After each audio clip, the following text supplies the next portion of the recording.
With the sixth word from the cross, we continue at the very next verse in John chapter 19. When he had received the drink, Jesus said, "It is finished." With that, he bowed his head and gave up his spirit.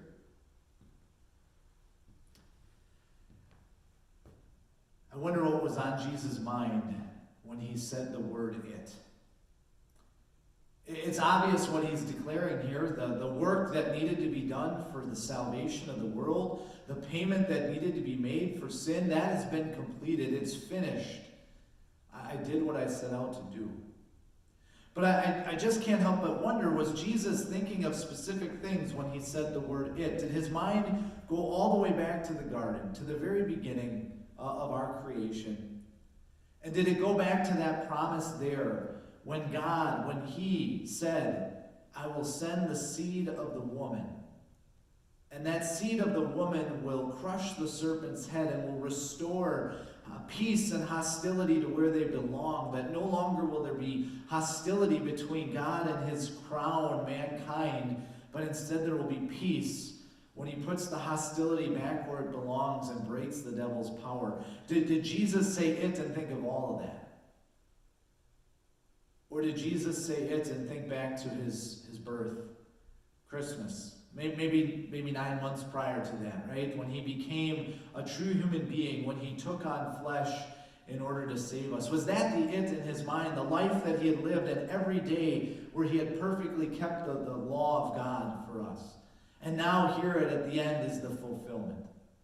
Or maybe it was the most immediate. There's nothing wrong with just looking at that and saying, he's saying this payment that's been made here on this cross, this hell that I suffered to take away the curse of sin by becoming cursed, it's finished.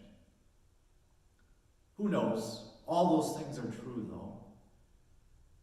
But I wonder a little bit about the "it" in that statement, because the "it" that is finished here means there's some "its" that are finished for you too. It's why this word, it's one word in the original text, is so precious to us. Think about the "its" that this brings to an end. The worry.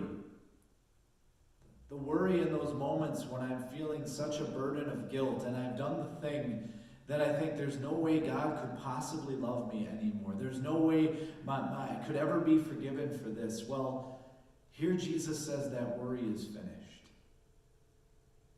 Or maybe it's stress. The stress of attempting to earn God's favor by how I live, that I view my life as, well, here are the things that I have to do if God's possibly going to be pleased with me. And yeah, it looks like a good life on the outside, but on the inside it's motivated by fear. It's motivated by I have to do more. It can never enjoy what God has given me. Jesus says here that stress, it's finished.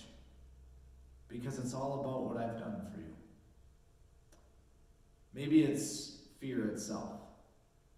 Fear that I know there will be a day where I will stand before a holy God who knows me through and through, who's seen everything I've done, who knows every thought that has crossed my mind, and that makes me afraid. Well, here Jesus says that fear, it's finished.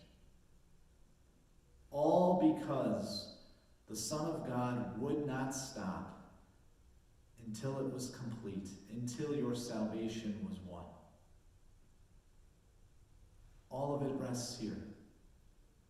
All of our hope, all of the peace that we need in our relationship with God, all of the hope that we have for this life and for the next, all of it rests here when your Savior says, "It is finished."